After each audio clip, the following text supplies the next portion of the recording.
Mpaka dakika hii tunavyozungumza leo, hariri wa habari tumewaeleza kwamba Tume ya Taifa ya Umwagiliaji inatekeleza miradi zaidi ya 780 kutoka miradi 13 mwaka wa fedha 22-23. Lakini miradi ambayo ina wakandarasi na fedha zinapelekwa huko iko miradi 125. Na kwenye bajeti ya mwaka 24-25 Tume ya Taifa ya Umwagiliaji mpaka dakika hii serikali imeshaipatia zaidi ya 70% ya bajeti yake. Kwa hiyo utaona kabisa kwamba mwelekeo wa kiserikali, mwelekeo wa serikali ya awamu ya 6 chini ya rais wetu Samia Suluhu Hassan ni kuwawezesha wananchi kulima kilimo cha uhakika kwa kutumia umwagiliaji. Bila kuwa na elimu nzuri unakwenda kukwama kwenye utekelezaji wa miradi hii.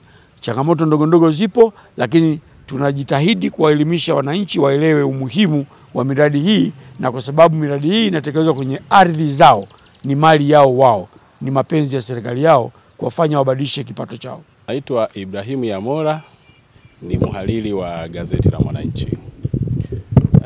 Kilimo ni uti wa mgongo, na kama kilimo ni uti wa mgongo, ni wajibu kuwekeza fedha za kutosha.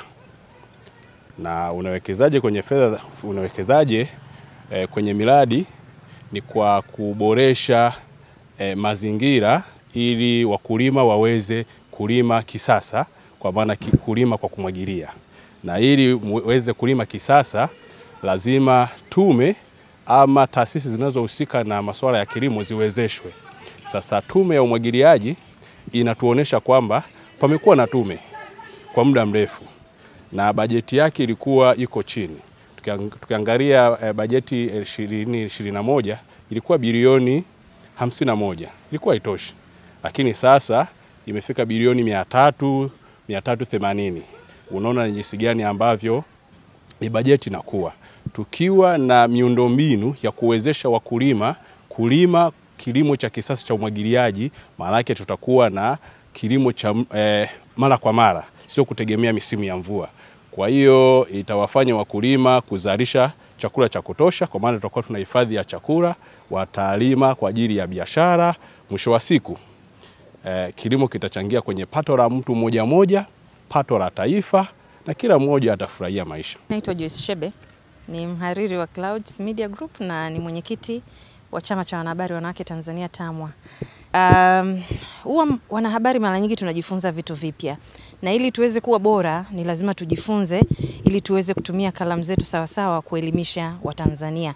Kwa hiyo leo hii Tume ya Umwagiliaji imetukutanisha hapa wanahabari kutoka vyombo mbalimbali ili kutupa maarifa ambayo wako nayo, lakini kutupa malengo yao, mikakati yao na utendaji wao kwa ujumla. Ukituuliza wanahabari hapa wengi ni kwamba huko nyuma tulikuwa hatujui tume hasa majukumu yake, tume inafanya nini. Lakini leo kwenye wasilisho la mkurugenzi mkuu tumeweza kuona namna ambavyo tume ilianza utendaji wake kwa miaka 4 iliyopita, na maanisha kuanzia mwaka 2022 mpaka sasa. Kwa kweli tumepigwa na mshangao, kwa sababu ndani ya kipindi cha miaka 3 au 4 tunaona miradi ni mingi sana. Miradi 780 ni mingi mno. Kwa hiyo utaona ni kwa namna gani serikali kupitia Wizara ya Kilimo, ambayo baadaye ikishusha bajeti yake inashuka mpaka kwa Tume ya Umwagiliaji, kwamba imeweka dhamira ya kuboresha kilimo hapa nchini, kwa sababu bila umwagiliaji hatuwezi kuwa na kilimo endelevu.